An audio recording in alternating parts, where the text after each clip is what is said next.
Rádio Unaerp. A sintonia certa. Frequência Universitária. Frequência Universitária. Produção e apresentação dos alunos do curso de jornalismo da Unaerp.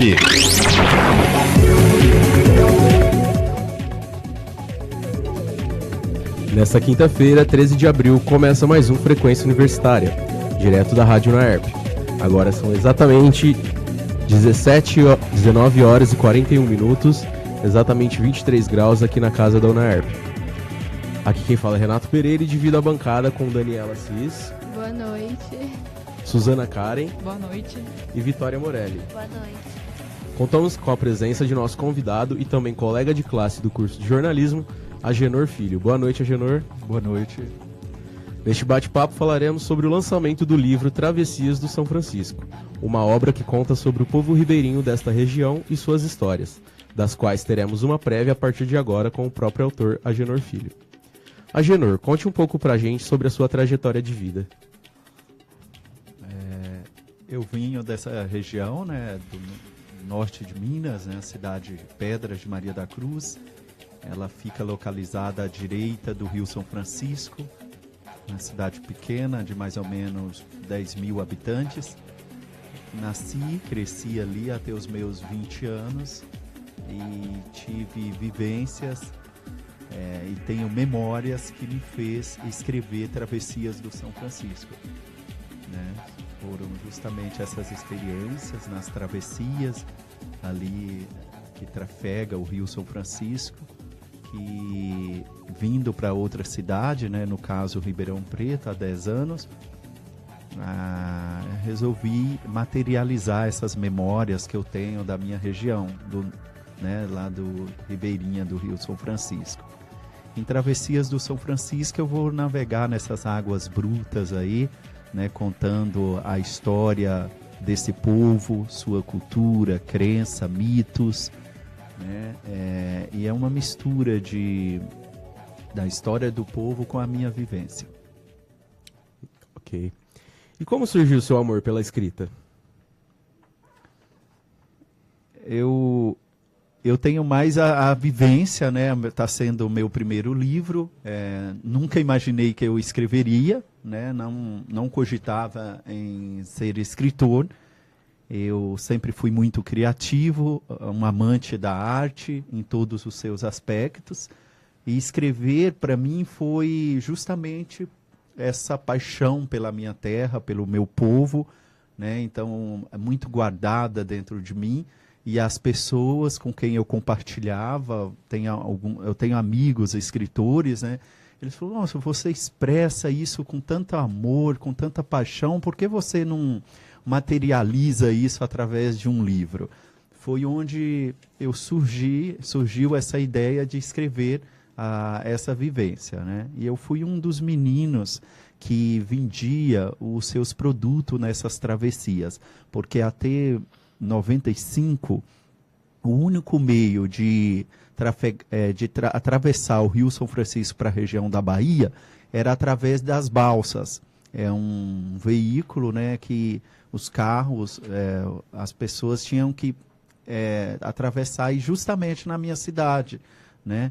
E ali ficava aquele monte de meninos vendendo seus produtos, os frutos nativos do lugar, né, tipo umbu, que é um fruto nativo de lá, a pinha, que é aquele fruto do conde, e a cidade é muito carente, então era o único meio que a gente tinha de poder ajudar nossos pais, né? Então nós saíamos de casa com as bacias cheias de frutos, não só frutos, tinha também o milho, a cultura do lugar, né? O milho verde cozido, o peixe frito.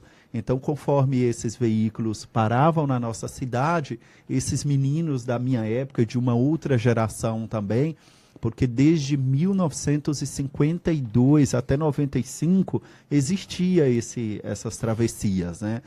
E eu vivenciei isso ali até os meus 12, 14 anos de idade. Então, e ali, por mais sofrido que era, porque a gente ficava exposto a sol quente, carregava bacias pesadas com frutos, e essas culturas que eu falei para vocês, mas nós tínhamos nossos momentos de fazer amizade, o contato com essas pessoas de fora, com outras culturas. E a gente, assim, tinha aquela disputa sadia de vender os produtos, né? Então, a gente, quem ficava por último na venda, o outro ajudava. Para a gente sempre subia. Tinha lá, eu lembro que tinha uma rampa que descia o rio, e a gente gostava de tanto, quando terminava a venda, subir essa rampa, né? No caso, para ir contando casos, brincadeiras. E a gente gostava disso, de subir essa rampa para brincar, né? Então, eu, como muitos ribeirinhos, guardamos essas memórias com muito carinho. Então, expor isso hoje, escrever num livro, está sendo uma satisfação muito grande para mim. Eu creio que para o povo de lá também, porque eu tenho recebido muitos comentários em redes sociais. E para eles também está sendo um orgulho muito grande saber que a história deles, a nossa história, está sendo contada num livro.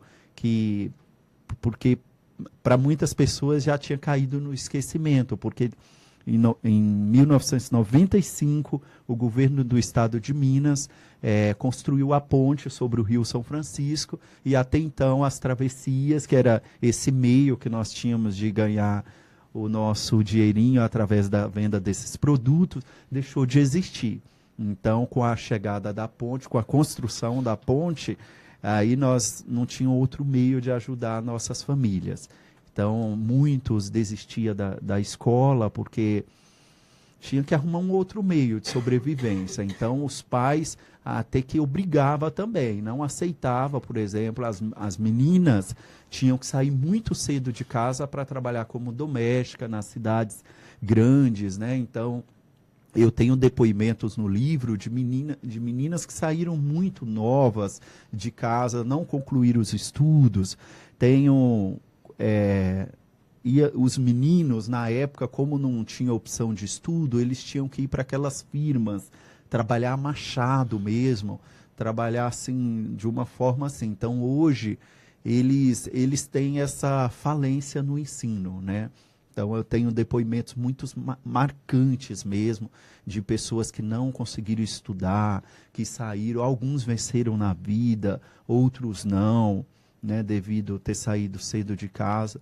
E o meu caso foi diferente, né? Eu concluí o meu 2º grau lá na cidadezinha mesmo, e sempre com muita esperança, com muita fé que um dia eu ia sair de lá, buscar novos horizontes, fazer faculdade. E foi isso que aconteceu. Materializou mesmo tudo o que eu sonhava, né? Eu consegui realizar. E estar com vocês hoje neste curso de jornalismo, para mim, é um sonho muito grande, né? Eu já sou graduado em outra disciplina, né? No caso, pedagogia, mas eu sempre fui um amante pela comunicação. E estar hoje aqui com vocês fazendo este curso de jornalismo está sendo um sonho. E a escrita do livro tem tudo a ver, né? Porque nós somos aqui estimulados a escrever, né? Então, está sendo como um trabalho mesmo.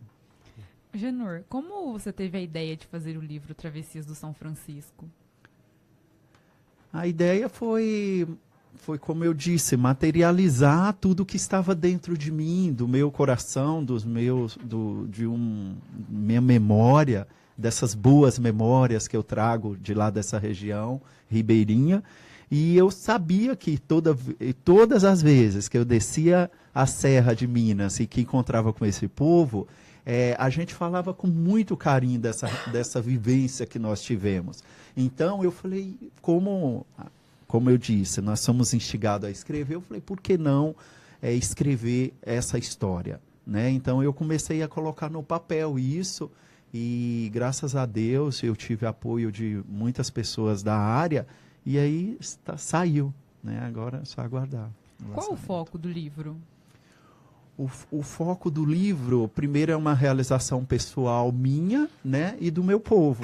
Eu creio que ao mesmo tempo que eu penso em mim, né, de propagar um trabalho meu, né, que eu estou sendo pioneiro nisso, eu estou sendo o primeiro escritor da cidadezinha, né, então é uma realização pessoal muito grande e é uma satisfação grande também o povo saber que um conterrâneo deles saíram, conseguiu estudar e volta para fazer um lançamento de um livro que conta a história do próprio povo, sabe?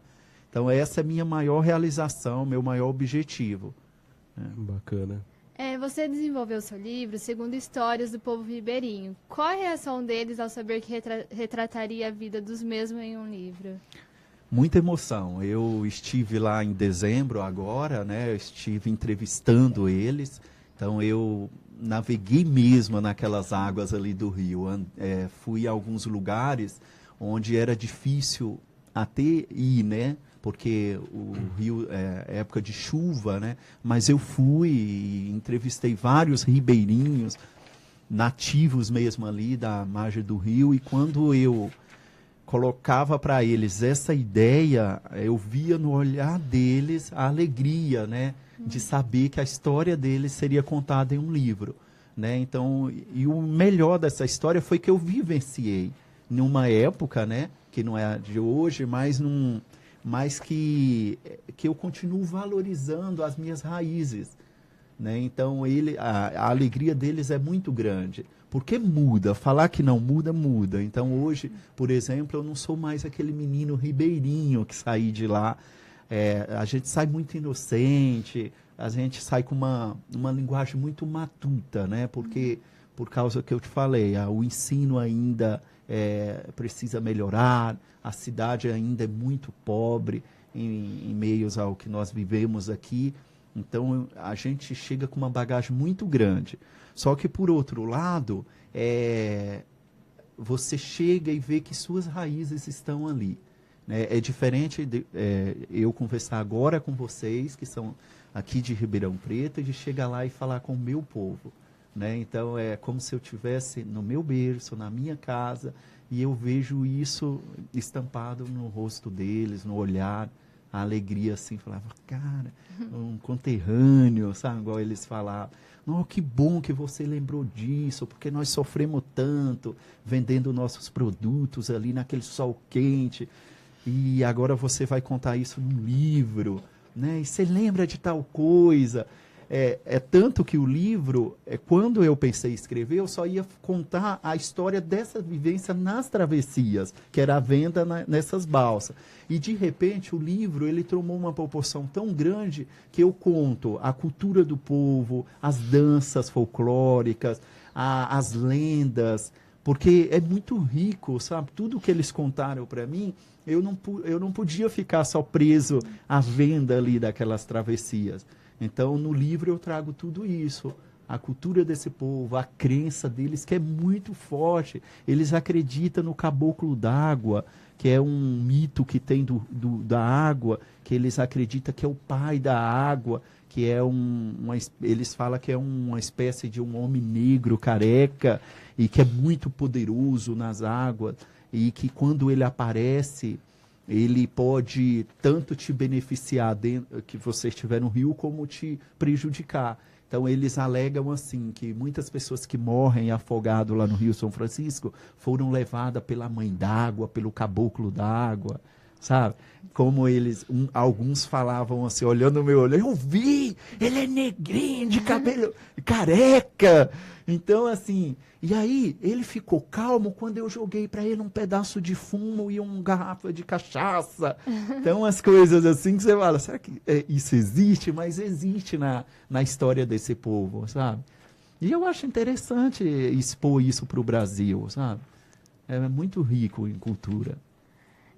Como foi para você poder ouvir a reação desse povo com a travessia do Rio São Francisco? E ouvir a relação?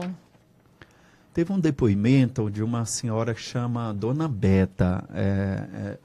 Ela foi assim, foi o depoimento mais impactante dela e de uma outra, mas eu vou citar o da Dona Beta. Então ela viveu desses frutos que ela catavam no mato, né, são frutos nativos do lugar, E ela criou toda a sua família através dessas vendas nessas travessias. E aí, de repente, quando viu tudo aquilo acabar com a construção da ponte sobre o Rio São Francisco, que liga essa cidade de Pedras de Maria da Cruz à Januária, ela viu dissipar a família dela. Então, os filhos todos foram embora. E ela disse que foi a dor que ela mais sentiu, assim, que ela não pôde privar. Eles falaram, mãe, nós não vamos ficar mesmo. Então, assim, ela chorava na entrevista. Eu gravei ela chorando mesmo. Né?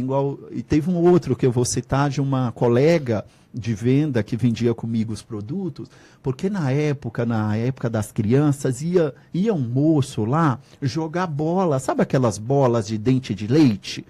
Umas bolas que ela é preta e branca, tipo de borracha. Sei. Então, aí na época das crianças, esse moço ia entregar essas bolas para nós, as crianças lá do Rio. E aí o curioso, sempre que ele chegava com esse caminhão de bola, aí era muita criança. Aí todas as crianças desciam para o rio, porque era ali que ele fazia a entrega.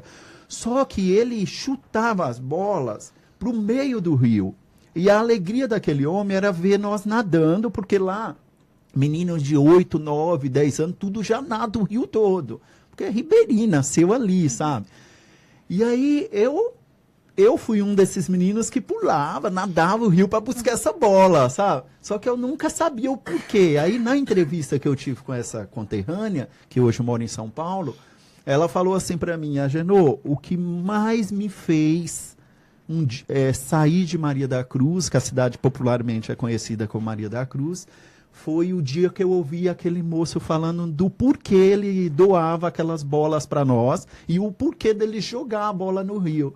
Ele olhou na minha cara e falou bem assim, que por nós sermos muito pobres, ele gostava de desafiar a gente, chutando aquela bola para o meio do rio para ver a gente buscando a bola, porque era uma forma da gente saber que desde cedo a gente tinha que lutar por aquilo que a gente queria. Né, e que nós não tínhamos outra solução por ser pobres. E ela falava assim que o sonho dela era pegar lá, o Gontijo, uma empresa, não sei se pode estar divulgando, mas o sonho era pegar esse ônibus, Gontijo, e vir para a cidade grande. O sonho da maioria lá é São Paulo. Então, assim, ela disse que não via a hora dela fazer 15, 16 anos, ficar mais mocinha, para vir trabalhar, para vencer na vida de alguma forma, sabe, não ficar recebendo, porque eles recebem muito doações, cesta básica, essas coisas. Então, ela disse que aquela forma de receber aquela bola foi humilhante para ela. Só que era uma maior alegria, sabe? Quantas vezes eu chegava com aquela bola dente de leite na maior felicidade em casa, sabe? E tem alguma parte do livro que te marcou mais? Foi essa. Foi essa quando eu falo dos meninos que vendiam os produtos, porque eu vivenciei isso. Então, quando eu falo da cultura do povo, eu ouvi deles, eu assim, não vivenciei tanto, né? Mas quando eu cheguei nessa parte que eu tive que falar de crianças que vendiam seus produtos, crianças que deixaram de estudar, crianças que passaram necessidade, igual teve uma moça que falou que não tinham o que comer, e mesmo assim a mãe obrigava ela a sair vendendo esses produtos. Quantas vezes eu apanhava da minha mãe, que ela falava, não, você tem que ir. Eu não queria ir vender os produtos, porque eu não era muito fã de ir lá com a bacia na cabeça, pegar sol. Eu sempre gostei de estudar. Mas ela falou, não, você tem que ir trabalhar, você tem que me ajudar em casa. Então eu saía com aquela bacia e era algo que eu não gostava muito, sabe? Eu gostava das relações, das amizades. Então, quando eu cheguei nessa parte que eu falei, poxa vida, como a vida muda, né? Então, foi muito emocionante. Eu emociono muito quando eu conto isso. Sua história começa na região ribeirinha, retratada em seu livro, na cidade de Pedras da Maria da Cruz, em Minas Gerais. Quais as memórias mais importantes você guarda dessa época? Essa, né, da venda nas travessias. Eu lembro muito também dos banhos de chuva que a gente tinha, porque na época era muito assim, lá até hoje, lá as casas, não existe muito muro nas casas. Então, assim, na minha época tinha uma liberdade muito grande de brincadeiras que hoje estão se acabando. Por exemplo, pique-pega, essas coisas, queimada, então esconde-esconde, essas coisas. Então, os banhos de chuva, porque lá chove muito pouco, lá quase nem chove, na verdade. É muito castigada, assim, muito... Graças a Deus que eles têm esse rio, porque se não fosse... Porque lá já é quase Nordeste, chegando Bahia, né? Então, quando chovia, você precisava ver a alegria que nós tínhamos de sair tomando um banho. Então, eu lembro que só tinha uma avenida que era asfaltada. Então, nessa avenida, fazia aquelas enxurradas bonitas, sabe, de água. Então, a gente deitava e a água batia no corpo da gente, fazia aquelas marés, sabe? Então, você vê, ia tudo sem malícia, sabe? Coisas que não existem mais, né? Quando você escreveu o livro, você se baseou no tipo de escrita de algum escritor em específico? Sim. Eu Qual? baseei em Rita Mourão. Ela é uma conterrânea mineira, mas já da região sul, aqui próximo da Serra da Canastra. Ela é residente em Ribeirão Preto, tem uma história linda. Ela voltou a estudar depois da idade mesmo, depois de ter constituído sua família. E os livros dela falam muito do sertanejo, né? Dessas pessoas que vêm do sertão. Ela fala dessa cultura sertaneja. E na época que eu conheci ela, eu trabalhava num caixa de supermercado. E ela, quando ela me ouviu, ela falou bem assim: lê um dos meus livros que você vai se ver nele. Você tem sotaque, tem um jeito do povo que eu conto e que eu gosto. Ela é apaixonada pelo povo sertanejo. E aí ela me deu o livro, o primeiro livro dela. Ela tem vários lançados aqui em Ribeirão. Inclusive, ano passado, ela foi a autora local, né, aqui de Ribeirão, homenageada. E eu comecei a ler os livros, participei de alguns lançamentos de livro dela. E ela foi minha inspiração de falar desse povo, sertanejo, ribeirinho, sabe? Já tem alguma data prevista para o lançamento do livro? Onde pretende lançá-lo? O lançamento oficial do livro será lá. Eu fiz questão de fazer uma grande festa para esse povo. Então, já está tudo certo, vai ser dia 15 de julho. Vai ser uma festa onde vai ter a apresentação dos artistas local, vai ter apresentações folclóricas, uma decoração bem típica do lugar. A gente está tentando levar canoas para o ambiente, uma coisa assim muito legal. E aí eu também aqui em Ribeirão, né? Aqui eu estou tendo o apoio da faculdade, o UNAERP, né? O coordenador Gil falou que provavelmente vai ser na Semana da Comunicação, que não sei se é no iniciozinho de junho, né? Então, não está confirmada a data, mas vai ser aqui no anfiteatro da faculdade. Sim. Você atualmente trabalha como diretor de uma escola, é graduado em pedagogia e pós-graduado em psicopedagogia. Qual a importância desta área da educação em sua carreira? Muito, muito importante, porque quando eu vejo ali, igual hoje mesmo, hoje nós estamos aí antecedendo a semana da Páscoa, né? O dia da Páscoa, e você vê a alegria daquelas crianças. Tudo que a gente faz com simplicidade para elas correspondem com uma forma muito generosa, então não tem preço, né? Só que eu estou numa realidade bem diferente de ensino da que eu vim. Eu sou diretor numa escola particular, e lá o ensino já é bem diferente, eles têm todo um apoio familiar, da própria escola que tem uma estrutura boa, sabe? Então eu fico pensando, poxa vida, era o tipo de educação que eu quis ter, né? Era o tipo de educação que eu tenho vontade que essas pessoas ribeirinhas, não só os ribeirinhos, mas essas pessoas que moram no Nordeste, do nosso país, nos interiores do Brasil, não têm. Então, assim, é uma realização muito grande pessoal de estar lá, mas eu tenho uma ideia mais social de ensino, né? Eu tenho aquela ideia onde que a educação teria que ser igual para todos. De onde surgiu o seu interesse em cursar jornalismo?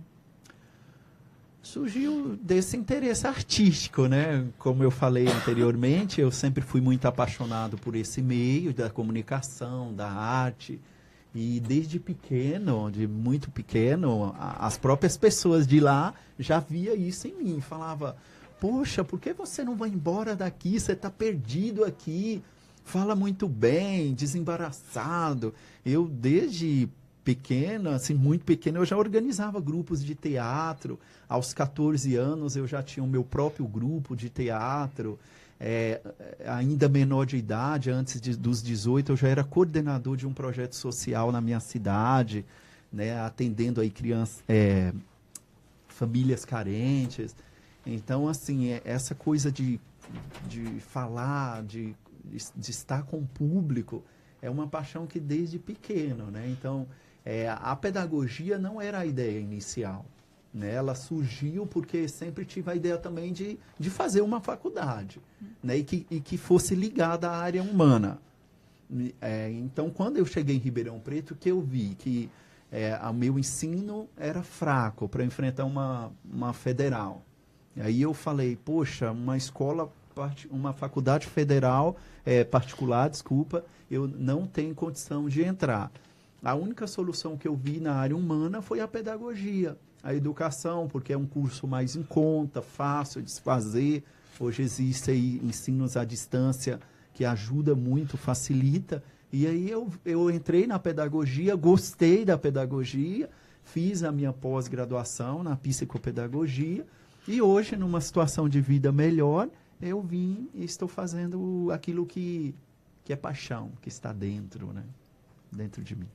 Agenor, quando se formar em jornalismo, qual área pretende seguir? Você acha que este lado autor pode se juntar ao jornalista? Sim. Se eu for não, tem que ser mais convicto. Eu vou.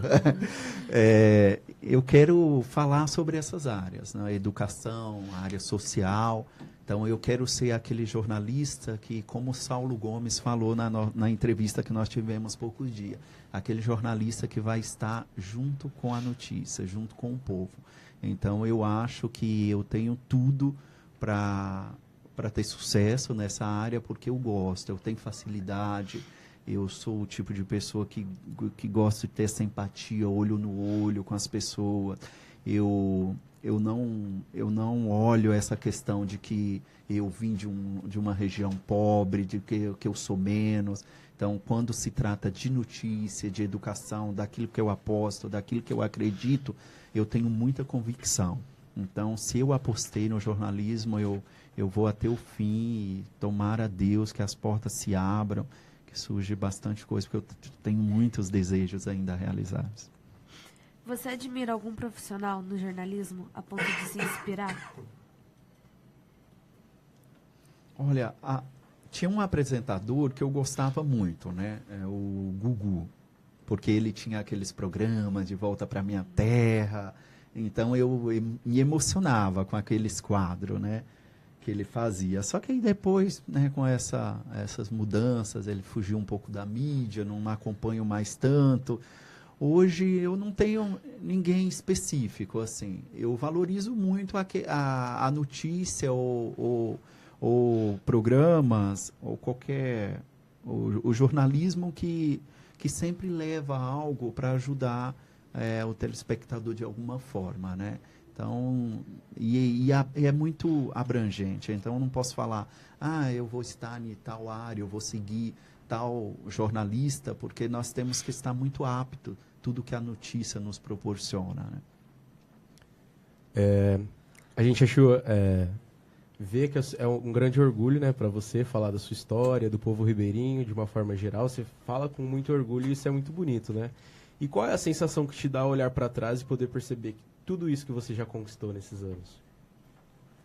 A satisfação, o orgulho, né, de saber que em pouco tempo que eu estou aqui em Ribeirão Preto, igual quando eu saí de lá, eu saí com uma bolsa nas costas, não tinha mal roupa para vestir. Cheguei aqui, conforme eu falei para vocês, com uma linguagem bem defasada de ensino, com muita vontade de querer, de conquistar. E aí, de repente, em todas as profissões que eu assumi, desde a limpeza, eu fui limpeza de um superataque, trabalhei como auxiliar de limpeza em um superatacado, depois eu fui ajudante de motorista, fazendo entrega nas ruas de mercadoria, depois eu fui para repositor, caixa, fiscal de caixa, aí de repente eu já estava fazendo locução, rádio, depois fui para a pedagogia. É um desejo constante de querer mais, de querer mudar, de sempre buscar. Eu já estou aqui fazendo jornalismo, mas eu tenho ideias lá na frente do que eu quero. Então eu acho que querer algo assim, quando é positivo em sua vida, eu acho que faz parte do sucesso de qualquer ser humano. Não estacionar naquilo, porque eu já terminei minha pedagogia ou meu curso de radialista, é isso que eu queria. Não, acho que todas as áreas, elas são bem abrangentes e você pode ter sucesso nela, em outras, né, mediante essa vontade o querer, né. Sim. Agora são exatamente 20 horas e 11 minutos e fazem 24 graus na casa da UNAERP. E termina agora a nossa entrevista diretamente do Frequência Universitária da Rádio UNAERP. Agradecemos a participação do nosso colega Agenor. Obrigado, eu que agradeço. O bate-papo foi realizado sobre o lançamento do livro Travessias do São Francisco. E ele também contou um pouco da sua trajetória de vida. Encerramos por aqui com a Daniela Assis. Boa noite, Daniela. Boa noite. Boa noite, Suzana Karen. Boa noite. Victoria Morelli. Boa noite. E eu, Renato Pereira.